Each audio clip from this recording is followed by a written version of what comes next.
नमस्कार, आप देख रहे हैं न्यूज एक्सप्रेस। मेरा नाम है ऋतिक ठाकुर। दोस्तों, आज की इस वीडियो की शुरुआत करेंगे एक बहुत पुरानी कहावत से कि सांप निकल गया अब लकीर पीट रहे हैं। हमारे देश के एक बड़े राज्य राजस्थान के सरकारी तंत्र का मामला भी कुछ ऐसा ही है। यहाँ पर जब तक सांप काट ना ले तब तक तंत्र को यह पता ही नहीं लगता, इस बात का आभास ही नहीं होता कि सामने वाली झाड़ियों में कोई हलचल हो रही थी। जी हाँ, राजस्थान के डूंगरपुर से एक खबर आई। डूंगरपुर के दोबड़ा ब्लॉक में एक गांव है सत्तू देव की। वहां का एक सरकारी स्कूल सोमवार की सुबह करीब 10 बजे जब 120 बच्चे यहां पर अपनी अपनी किताब कॉपियों में अपने भविष्य के सपने देख रहे थे, तभी एक जोरदार धड़ाम की आवाज आती है। और ये आवाज कहीं और से नहीं, किसी के शोर की नहीं थी, किसी और इमारत से नहीं, बल्कि खुद उस सरकारी स्कूल की है जिसकी मजबूत छत गिर गई। मजबूती की गारंटी बार बार शिक्षा मंत्रालय दिखाता है, लेकिन आज आप देख रहे हैं जो सरकारी स्कूल ये दावा करता है कि हम बहुत अच्छे से सफल तरीके से पढ़ाई करवा रहे हैं, एकेडमिक्स हो, इंफ्रास्ट्रक्चर हो, हर चीज पर बहुत अच्छे से काम हो रहा है, उसी स्कूल की हम बात कर रहे हैं जब सीमेंट, कंक्रीट, चूना सीधे जमीन पर आके रहा। अब इसे आप खुशकिस्मती कह सकते हैं, क्योंकि जिस तरीके से वहां पर 120 बच्चे पढ़ रहे थे वो इस हादसे का शिकार नहीं हुए। इसे कुदरत का करिश्मा भी कहा जा सकता है, ऊपर वाले की कृपा भी कहा जा सकता है कि इन बच्चों की जान पर कोई खतरा नहीं हुआ। लेकिन ऐसा कब तक होगा? और सवाल ये नहीं है कि बच्चे आखिरकार बच कैसे गए, सवाल ये है कि ये जो राजस्थान के शिक्षा महकमे में और ये पूरी राजनीति में एक जो रौला जमाया जा रहा है कि शिक्षा की उत्तम व्यवस्था, इंफ्रास्ट्रक्चर एक नंबर, बच्चों को हर सुविधा मिलेगी, और रौला आखिर कहां गया? पहले मैं आपको थोड़ा सा घटना को कायदे से समझा देता हूं, फिर आप समझेंगे कि आखिरकार यहां पर पूरा मामला क्या हुआ था और उसके बाद इसकी अकाउंटेबिलिटी कौन लेगा, क्योंकि अकाउंटेबिलिटी वाला शब्द जो हम सुन रहे हैं, लंबे समय से सुन रहे हैं। सत्तूदेव की एक गांव है और इस स्कूल में कम से कम लगभग 10 कमरे हैं। इसमें से 2 कमरों की हालत ऐसी थी कि आप ये मानिए बिल्कुल किसी हवा के झोंके का जैसे इंतजार किया जा रहा, और उसके बाद हवा का झोंका आते ही स्कूल की जो छत है वो गिरती।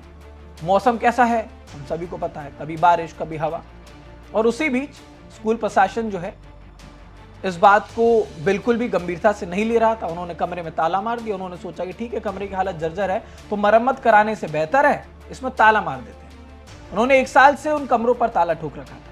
सोमवार को उसी बंद कमरे में छत भरभरा कर गिरती है। शिक्षा विभाग के अफसरों का आप पहले बयान समझिए। उन्होंने ये कहा कि अरे हमने तो मरम्मत और नई छत का प्रस्ताव उच्च अधिकारियों को बहुत पहले भेज दिया था, बस स्वीकृति आने का इंतजार था।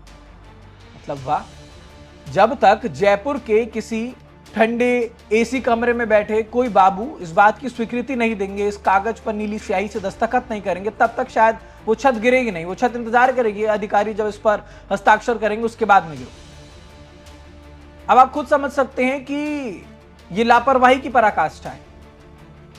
जिस स्कूल में 120 बच्चे पढ़ रहे हैं, क्योंकि राजस्थान का आंकड़ा हमने उस दिन भी आपको बताया कि 69% का जो आंकड़ा है विधानसभा के वेबसाइट पर यह आंकड़ा है कि कई स्कूल ऐसे हैं जो भवनहीन हैं, कई स्कूलों में शौचालय नहीं है, कई बहुत ज्यादा जर्जर हैं।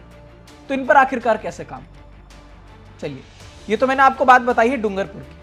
अब आते हैं असली खेल की, जो फिलहाल राजस्थान में कई दिनों से चल रहा है, राजस्थान की राजनीति में चल रहा है। क्योंकि पिछले कुछ दिनों से सड़कों से लेकर स्कूल तक खूब गर्मा गर्मी है। कभी सीजेपी के नेता यहां पर सरप्राइज चेकिंग करने पहुंच जाते हैं तो उन्हें रोका जाता है। सरकार अपनी उपलब्धियों की भी लंबी चौड़ी जो लिस्ट है वो थमा रही है। हर दूसरा नेता यहां पर झोला उठा करके स्कूल पहुंच रहा है। कोई कह रहा है कि यहां पर मास्टर साहब नहीं, तो कोई कह रहा है स्कूल की हालत जर्जर है। फिर जब बात सरकार पर आती तो सरकार कहती है कि आप उसी स्कूल में क्यों जाते जिस स्कूल की हालत खराब है। लेकिन सवाल यह है कि शिक्षा सुधार की बात होनी चाहिए, इसमें राजनीति नहीं होनी चाहिए। अब अगर सरप्राइज इंस्पेक्शन कभी होता भी है तो उसके बाद असली बात तो डूंगरपुर में देखने को मिली ना। ये तस्वीर आप देख रहे हैं ये अपने आप में बहुत खतरनाक है, और यही वो वजह है कि भारत के सरकारी स्कूलों में कोई भी माता पिता बहुत मजबूरी में आने के बाद ही अपने बच्चों को वहां पर पढ़ने के लिए भेजते हैं। हो सकता है कि आर्थिक रूप से कोई वर्ग कमजोर है तो वो वहां पर भेजता है, वरना मन में जो एक डर है वो हर किसी की होता है कि कहीं ऐसा ना हो कि ये जो 120 बच्चे आज पढ़ रहे थे ये दूसरी कक्षा में थे और छत दूसरी कक्षा की गिरी। अब अगर यही बच्चे उस कमरे में बैठे होते और वहां की छत गिर जाती तो। हमने इसीलिए कहा कि सबसे अच्छी बात इस खबर में यही रही कि ये कोई कुदरत का करिश्मा था, जो भी था, गनीमत ये कि इनमें से कोई भी बच्चा घायल नहीं हुआ। लेकिन कब तक ऐसा चलेगा, क्योंकि 69% स्कूल जो है अगर उनकी हालत खराब है तो कभी भी कोई भी बड़ा हादसा जो इन स्कूलों में हो सकता है। और इसी शिक्षा व्यवस्था की आवाज उठाने के लिए सीजेपी वहां पहुंची, तो सीजेपी को आपने खदेड़ के बाहर निकाल दिया, आपने नो एंट्री लगा दी। राजस्थान में कोई कहीं नहीं जाएगा, ना जोधपुर, ना डूंगरपुर, ना जयपुर, ना कहीं भी।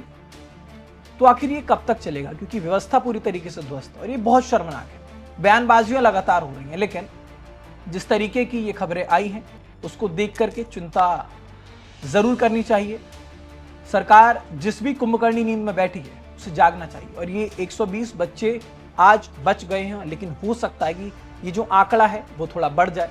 कभी कक्षाएं तबेले में चलती हैं, कभी कक्षाएं खुले मैदान में चलती हैं, कभी जिस कक्षा में ऊपर जो बिल्डिंग है, इमारत है, वो जर्जर होती है तो छत गिर जाती है।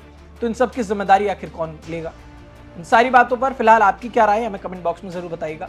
देश दुनिया से जुड़ी तमाम खबरों के लिए देखते रहिए न्यूज़ एक्सप्रेस।